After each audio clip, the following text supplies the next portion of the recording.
আসসালামু আলাইকুম। 18তম শিক্ষক নিবন্ধন প্রিলিতে যারা উত্তীর্ণ হয়েছেন তাদেরকে অভিনন্দন। 18তম রিটেন পরীক্ষা এখন আপনাদের সামনে। রিটেন পরীক্ষার্থী যারা আছেন তাদের জন্য মূলত এই ভিডিওটি। অনেক সাবধান হতে হবে আপনাদের। কেন সেটাও বলছি। বিগত 8 বছরের নিবন্ধন নিয়ে যে অভিজ্ঞতা হয়েছে আমার, সেই অভিজ্ঞতার আলোকে বলছি যে নিবন্ধন রিটেন এমন একটি ম্যাচ বলতে পারেন বা এমন একটি খেলা যেখানে দুর্দান্ত প্লেয়ারদেরও পরাজয় হয়, আবার দুর্বল প্লেয়ারদেরও জয় হয়। মূলত এখানে লেখার টেকনিকটা খুবই গুরুত্বপূর্ণ। আপনি যদি আপনার আশপাশে অবজার্ভ করেন যে কারা খুব ভালো মানের ছাত্রছাত্রী ছিল, তারা কেন রিটেনে বারবার পরীক্ষা দিয়ে উত্তীর্ণ হয়নি, হয়তো অন্য কোনো ভালো জব পেয়েছে। তো আমরা যেহেতু রিটেন নিয়ে আলোচনা করছি, তাই আমাদের রিটেনের উপরই মূল ফোকাসটা দিতে চাচ্ছি। কিন্তু দুর্বল স্টুডেন্ট অনেকে একবারে পরীক্ষা দিয়ে উত্তীর্ণ হয়ে যায়। এখন আপনারা বিভিন্ন জায়গায় দেখবেন যে অনেক বিজ্ঞাপন, অনেক ইত্যাদি ইত্যাদি, যে আসেন লিখিত কোর্স করেন, উত্তীর্ণ হন, চাকরি কনফার্ম। যাই হোক, এটা আপনাদের ব্যাপার যে আপনারা কাকে ফলো করবেন। আপনাদের বলবো যে আপনার ক্যারিয়ার, আপনার চাকরি আপনার কাছে অত্যন্ত গুরুত্বপূর্ণ যদি হয়ে থাকে, তাহলে আপনার মেন্টরশিপকে অবশ্যই জানা লাগবে যে আপনি কততম নিবন্ধন দিয়েছেন বা একবার উত্তীর্ণ হয়েছেন কিনা, কোথায় কর্মরত আছেন, এই বিষয়গুলো জেনে নেওয়া উচিত। আমরা যারা একবারে প্রিলি রিটেন ভাইভা উত্তীর্ণ হয়ে একবারে সুপারিশপ্রাপ্ত হয়েছি, অনেক আগে থেকে হয়তো দেখে আসছেন, বা একাধিকবার পরীক্ষা দিয়ে বা একাধিকবার আমরা কলেজ পেয়েছি, অর্থাৎ প্রভাষক হয়েছে, সেই আলোকে বলবো যে আমাদের অনেক পরিচিত মানুষ আশপাশে বা বাংলাদেশ ব্যাপী আমি দেখেছি দুর্দান্ত পরীক্ষা দিয়েও ওভার দ্য ফোনে বলছে যে আমার রেজাল্টটি আসেনি। দেখেন, আপনার রেজাল্টটি কেন আসেনি এই বিষয়টি জন্য আপনিই দায়ী। আপনার লেখার প্যাটার্ন হয়তো ঠিক নেই, আপনি কোন প্রশ্নের কতটুকু উত্তর লিখবেন এইটা হয়তো আপনার অজানা ছিল, আপনার ক্ষেত্রে টাইম ম্যানেজমেন্ট ইত্যাদি ইত্যাদি অনেক কথা আছে যেগুলো বলাই যায়, যার কারণে আপনার রেজাল্ট আসেনি। আমরা সব মিলিয়ে বলতে চাই যে 18তম প্রিলি যারা উত্তীর্ণ হলেন তারা একটু মাথায় রাখবেন যে রিটেনটাই হচ্ছে সব থেকে কঠিন একটা ধাপ। প্রিলি এবং ভাইভা এই দুটি স্টেপ কিন্তু অনেক সহজ একটি স্টেপ, সহজ দুটি স্টেপ। আচ্ছা, অনেকেই দেখছেন, একটু কষ্ট করে যদি শেয়ার দিয়ে দেন এবং কে কে উত্তীর্ণ হলেন একটু কমেন্ট করুন।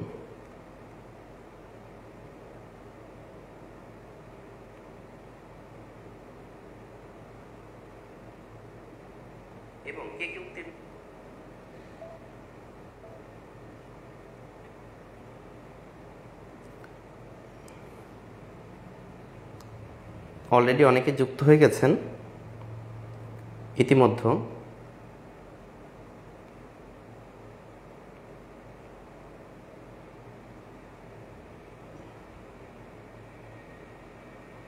ধন্যবাদ সবাইকে যারা লাইভটি শেয়ার দিয়েছেন। আচ্ছা, এখন আপনাদের নিজ সাবজেক্টে রিটেন পরীক্ষা হবে 100 মার্কের। সামাজিক বিজ্ঞানের ক্ষেত্রে তো 7 সাবজেক্টের হবে, ভৌত বিজ্ঞানের ক্ষেত্রে 2 সাবজেক্টের হবে, ফিজিক্স কেমিস্ট্রি। এই সকল বিষয় নিয়েই আমাদের যে আলোচনা অতীতে হয়েছে, এখনও হচ্ছে এবং ইনশাআল্লাহ ভবিষ্যতে হবে। তবে আমরা এক্সক্লুসিভ ইংরেজি school college level, Bangla school college level, চারুকারুকলা, সেই সাথে স্কুল 2, হিসাব বিজ্ঞান কলেজ লেভেল এবং বিবিএ সেকশন, ভৌত বিজ্ঞান, অর্থনীতি স্কুল কলেজ, এই বিষয়গুলোর কোর্স নিয়ে এসেছি এবং সামাজিক বিজ্ঞানের এই বিষয়গুলোর কোর্স নিয়ে এসেছি, যেখানে আমরা নিজের দায়িত্ব নিয়েই বলছি আমাদের মেন্টরশিপগুলো প্রত্যেকেই চাকরি করেন এবং তারা শিক্ষক, ওনারা শিক্ষক এবং নিবন্ধনধারীও বটে, সবাই নিবন্ধনধারী ইনশাল্লাহ। তাদের যে উত্তীর্ণ হবার টেকনিকগুলো ছিল এগুলোই পেইড কোর্সে ওনারা দিয়ে পড়াবেন। আর আমার পেইড কোর্সগুলো বলতেই পারেন যে বাংলাদেশের প্রথম রিটেন পেইড কোর্স আমি চালু করেছিলাম, এখনও চলমান আছে। ইংরেজির ক্লাসটা এবং স্কুল 2 ক্লাস আমি নিজেই সরাসরি নিই। আপনারা জেনে বুঝে কোয়ালিটি টেস্ট করে ভর্তি হবেন। তবে হতাশ হওয়ার কিছু নেই, যারা কোর্স করতে চান না তাদের জন্য আমাদের কিছু সাজেশন আছে, যেটা পড়লে ইনশাল্লাহ অবশ্যই ভালো হবে। আর রিটেন কোর্সে যদি আসেন 90%, হ্যাঁ আমি আবারও আপনাদের অ্যাসিওর করছি যে 90% কমন পাওয়ার নিশ্চয়তা প্রদান করছি। এবং আমার কথা এবং কাজের সাথে মিলটা কিভাবে আপনি পাবেন, এই বইটি প্রিলির জন্য বলেছিলাম 70 থেকে 80 মার্ক নিশ্চিত কমন পাবেন। এই পেজেই আমাদের পরীক্ষার দিন 15 মার্চ আমরা ভিডিও দিয়েছি, দেখে আসতে পারেন, মিলিয়ে বই থেকে পেজ নাম্বার সহ প্রশ্ন। আচ্ছা,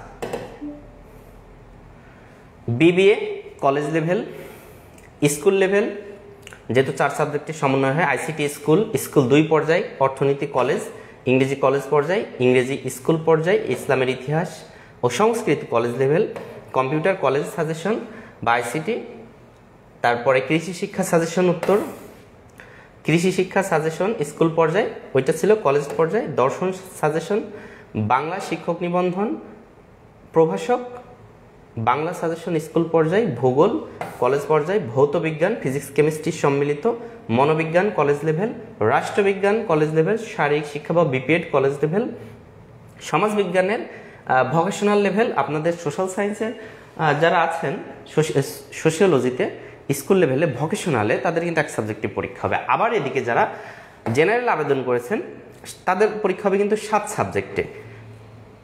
অপরদিকে সামাজিক বিজ্ঞান অর্থাৎ সোশিওলজির যারা কলেজের ক্যান্ডিডেট আছেন তাদের কিন্তু নিজ সাবজেক্টিভ পরীক্ষা হবে। আর প্রথমবারের মতো আপনার সামাজিক বিজ্ঞানে 7টি সাবজেক্টের পরীক্ষা হতে যাচ্ছে। সুতরাং এবার 17তম উত্তীর্ণ হয়েছে 23,000 প্লাস উত্তীর্ণ হয়েছে। আবেদন পড়েছে তারও কম, চিন্তা করতে পারেন, প্রায় 96,000 প্লাস, অর্থাৎ লাখখানেকের মতো শূন্য পদ ছিল পঞ্চম গণবিজ্ঞপ্তিতে। এখানে কতজন, সর্বোচ্চ 20,000 কমবে, তাহলে কত থাকবে? আপনি এই ভিডিও দেখে নিন, 1 লক্ষ প্লাস শূন্য পদ থাকবে ষষ্ঠ গণবিজ্ঞপ্তিতে। ষষ্ঠ গণবিজ্ঞপ্তি আপনারা যারা 18তম আছেন এই 18তমদের জন্য হবে। তাহলে আপনার কি করণীয়? একবারে শিক্ষক হবার, এটা কিন্তু আপনি আমার থেকে হয়তো ভালোই জানেন। এবার আসুন যে আমাদের মেন্টরশিপে যারা আছেন তারা তো এক্সক্লুসিভ টিপস দিতেই থাকবে। আচ্ছা, স্কুল কলেজ লেভেল সমাজবিজ্ঞানের সাবজেক্টে এবং আমাদের কোনো সাজেশন থেকে যদি প্রচুর পরিমাণে কমন না আসে তাহলে তার জন্য দায়ী আমরা। এরকমটা ঘটে না সাধারণত।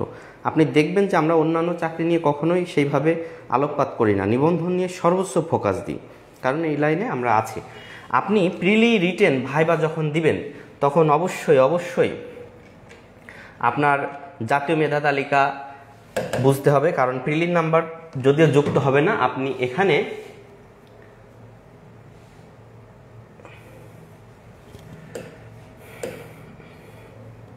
জাতীয় মেধা তালিকা যারা দেখেছেন তাদের একটু ধারণা দিই, কারণ সাবধান হতে হবে 18তম শিক্ষক নিবন্ধন যারা রিটেন দিবেন, কারণ আপনার ভালো মার্কস উত্তোলন করতে হবে ভালো প্রতিষ্ঠান পাওয়ার জন্য। জাতীয় মেধা তালিকা কি, আপনি যদি এই যে ngi.teletalk.com.bd/ntrc/অ্যাপে যান, কম্বাইন মেরিট লিস্ট, সারা বাংলাদেশে যতজন নিবন্ধন পরীক্ষা দিয়েছে নিবন্ধিত আছেন ততজনের একটি মেধা তালিকা আছে। অর্থাৎ এখান থেকে আপনি দেখে ফেলতে পারবেন উনি নিবন্ধিত কিনা বা ওনার নিবন্ধন আছে কিনা এবং মেরিট লিস্টে কার কেমন অবস্থান। ধরুন আমার নিবন্ধনটা একটু দেখাই যে আমার সনদ দিয়ে কলেজে জেনারেলে বিএমএ বা মাদ্রাসাতে চাকরি করা যাবে। আমার সাবজেক্ট হচ্ছে ইংরেজি এবং আমি একবারেই ইনশাআল্লাহ ইংলিশে নিবন্ধিত হয়েছিলাম প্রিলি রিটেন ভাইবা উত্তীর্ণ দিয়ে, এবং আমার জানা ছিল এই বিষয়টা সম্পর্কে যে ইংরেজিতে বা রিটেনে কিভাবে লিখতে হবে, কতটুকু লিখতে হবে, কয় পৃষ্ঠা লিখতে হবে। এটা আমাকে অনেক হেল্প করেছে, যা আমি আমার পেইড কোর্সে শেয়ার করি। এই যে এখানে রোলটা লিখে দিলে মেধা তালিকা চলে আসে। এইবার দেখুন একই 520 মেরিট লিস্টে আছি সারা বাংলাদেশে নিবন্ধিত কলেজ প্রভাষক হিসেবে। তাহলে বলাই যায় যে মেধা তালিকাটা কত গুরুত্বপূর্ণ। এবার আমি একাধিকবার যেহেতু সুপারিশপ্রাপ্ত হয়েছি, আর আপনাদেরকে এই মেধা তালিকায় যত ভালো অবস্থানে আপনি থাকবেন তত ভালো প্রতিষ্ঠান পাবেন। আর মেধা তালিকায় ভালো অবস্থানে থাকতে হলে রিটেনে ভালো করার বিকল্প কিচ্ছু নেই। তাই আপনি হেয়ালি করে এই 18তম শিক্ষক নিবন্ধনে ভুল করবেন না, এটা আমার পরামর্শ যারা আমাকে ফলো করেন।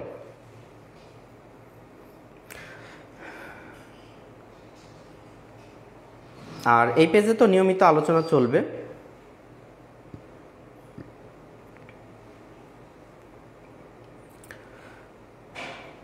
সুতরাং আপনাদেরকে একটা কথাই বলবো, সাবধান হয়ে যান। 18তম রিটেন ক্যান্ডিডেটরা যাচাই বাছাই করবেন কে কোথায় চাকরি পেয়েছে বা কে কোথায় নিবন্ধিত। হুট করেই ডিসিশন নিয়ে নেবেন না, কষ্টের টাকাটা বিফলে যাবে। যেহেতু যারা এই লাইনের মধ্য দিয়ে উত্তীর্ণ হয়েছে আমার মনে হয় তাদেরকেই ফলো করা উচিত।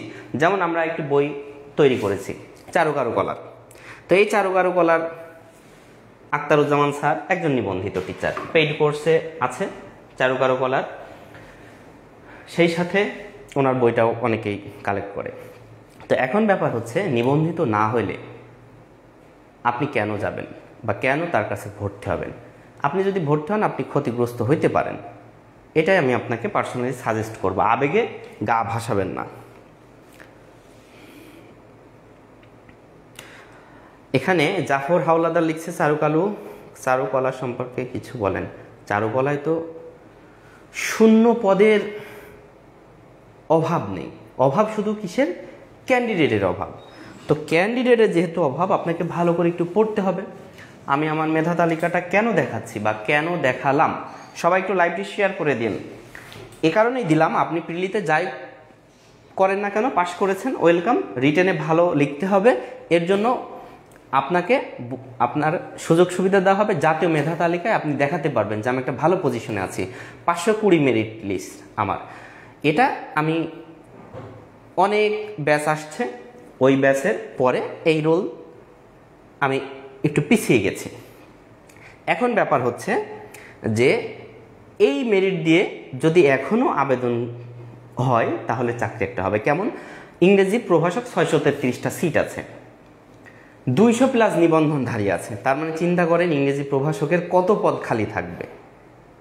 যদিও আমাকে এনটিআরসি প্রভাষক হিসেবে একাধিকবার সুপারিশ দিয়েছে, চাকরি দিয়েছে, সেক্ষেত্রে অবশ্যই কৃতজ্ঞতা প্রকাশ করি। এবং শুধুমাত্র 17তম মাত্র 18 জন আমার আগে এসেছে, আপনারা মেরিট লিস্টটা চেক করতে পারেন। তার মানে আপনি রিটেন কোর্সের ক্ষেত্রে যদি বলেন যে আমি কি ফলো করেছি, আমার ইংরেজি যে নতুন সিলেবাসের স্কুল আছে এবং কলেজের সাজেশন আছে, এটা আপনি ফলো করতে পারেন। আমাদের রিটেন কোর্সে স্বাগতম, ইনশাআল্লাহ সেখানে ভালো নাম্বার পাইয়ে দিয়ে দেওয়া তো আমাদের। আর আমাদের এখানে একজন লিখছে চারুকারু বিষয়টি বাদ হয়ে যাবে, অসম্ভব, বাদ হবে না, বরঞ্চ চারুকারু বলা প্রাইমারিতে যুক্ত হবে, এইটা লিখে রাখেন। একজন লিখছে বাংলা পেইড কোর্সের। আমাদের এই পেজে চোখ রাখেন, আপনাদের জন্য প্রতিদিনই ইনশাল্লাহ লাইভের ব্যবস্থা তো করা হয়েছে। অনুরোধ একটাই, যেখানে ভর্তি হবেন ভাই তার জাতীয় মেধা তালিকাটা একটু দেখে নেবেন, নয়তো পস্তাবেন পরে। আপনি এখন আমার যে টেকনিকগুলো ছিল, আমি কিভাবে লিখেছি, কতটুকু লিখেছি, কত মার্কের জন্য, ইংরেজি একটা এক্সাম্পল হিসেবে আমি নিয়ে আসি।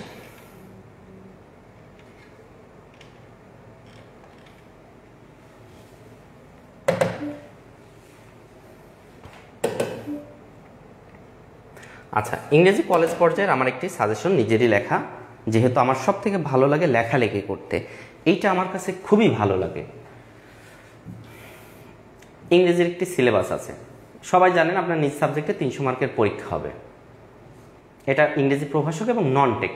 অনেকেই জানতেন না যে নন টেকে পরীক্ষা দিলে খুব সহজেই পাশ করা যায়।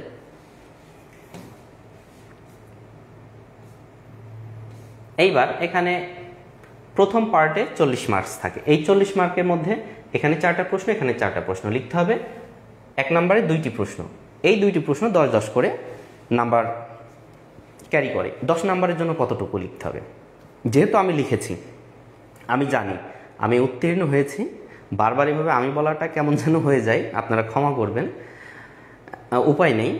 সেক্ষেত্রে আমি এই অভিজ্ঞতাগুলোই শেয়ার করি। তেমনই আমাদের অন্যান্য কোর্সের যারা টিচার আছেন তারা এই অভিজ্ঞতাগুলো শেয়ার করবেন। সুতরাং আপনার প্রস্তুতিটা ভালো হলে, আপনি ঠিকঠাকভাবে লিখলে, পরীক্ষার্থীর যদি পছন্দ হয়, ইউনিকনেস থাকে লেখায়, তাহলে অবশ্যই অবশ্যই আপনি উত্তীর্ণ হবেন ইনশাআল্লাহ। আর সেই সাথে আপনি টিকে যাবেন এবং এই চাকরি ফ্রি হয়, এই চাকরি ফ্রি হয়। অনেকেই মনে করেন যে আসলে এনটিআরসির চাকরি পেতে 5 লাখ 10 লাখ লাগে না। আসলে আমি শুধু ওই ফিটা দিয়েছিলাম, টেলিটকের যে ফি, এই ফি দিয়েই তো বারবার চাকরি হয়েছে। আরেকজন কমেন্ট করছে স্কুল 2-এর কথা বলেন। স্কুল 2-এর জন্য আপনি যদি 90+ কমন পেতে চান, আমি সরাসরি বলছি, কারণ অতীতে আমাদের এই বিষয়ে যথেষ্ট অভিজ্ঞতা আছে, বলতে পারেন সব থেকে বেশি অভিজ্ঞতা, এর জন্য কনফিডেন্টলি আমরা এই বিষয়টা বলতে পারি। স্কুল 2 সিলেবাস কিন্তু পরিবর্তন হয়নি। ও আচ্ছা, আমাদের সেলিম স্যার ক্লাস নিয়েছিলেন এ বিষয়ে। স্কুল 2 দেখেন, এটা ল্যাঙ্গুয়েজ টিচার বলা হয়, জুনিয়র টিচার বলা হয়, ইবতেদায়ী টিচার বলা হয়, ভাষা শিক্ষার টিচার বলা হয়। তো এখানে বাংলা 50, ইংরেজি 50, গ্রামার বেস্ট। এইবার এখানে একদম ইজিলি যে সিলেবাস আছে এগুলোই পড়ানো হয়ে থাকে। সুতরাং উত্তর সহ এই সাজেশনগুলো আপনি চাইলে নিতে পারেন বা কোর্স করতে পারেন। আর স্কুল 2-এর ইংরেজি পার্টটা আমি আপনাদেরকে করিয়ে দিব, অর্থাৎ পড়িয়ে দিব আমাদের পেইড কোর্সে যারা ভর্তি হবেন।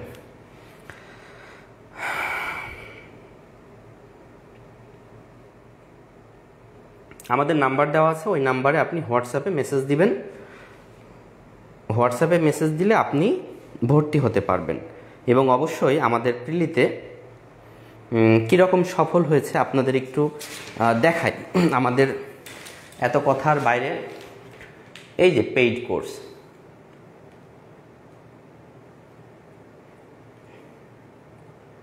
আমরা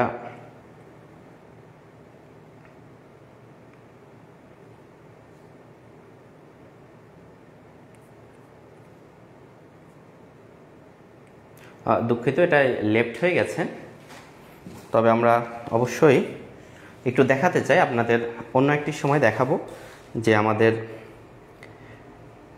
পেইড কোর্সে কতজন উত্তীর্ণ হলো। আচ্ছা, আমরা এটা বলছি যে অধিকাংশই উত্তীর্ণ হয়েছে। আর 19তম আমাদের কোর্সে ভর্তি চলমান আছে। শারীরিক শিক্ষা সম্পর্কে কিছু বলেন। শারীরিক শিক্ষা অর্থাৎ বিপিএড। বিপিএডে এমন একটা সাবজেক্ট, যে সাবজেক্টে আপনি একটা নিবন্ধন করে স্কুল বা কলেজে চাকরি পেতে পারেন। এই একটা সাবজেক্টে এই সুবিধা আছে। ক্রিয়া শিক্ষক, ফিজিক্যাল এডুকেশন, বিপিএড, এটা সম্পাদনা করেছেন বিপিএডের শিক্ষক। প্রশ্ন দেওয়া আছে, নিচে প্রশ্নের উত্তর দেওয়া আছে। অন্তত গতবারও 80 থেকে 95% কমন পাবেন বলেছিলাম, অবশ্যই পেয়েছিলেন, এবারও বলছি পেয়ে যাবেন উত্তর সহ। আচ্ছা, কে কে উত্তীর্ণ হলেন আমাদের পেইড কোর্স থেকে একটু কমেন্ট করুন। মোহাম্মদ আলমগীর হক লিখছেন, স্কুল ইংলিশ পর্যায়ে কত পোস্ট ফাঁকা আছে আপনি কি জানেন? যেহেতু আমরা অবশ্যই বলে দিতে পারি 4000-এর বেশি পোস্ট খালি আছে।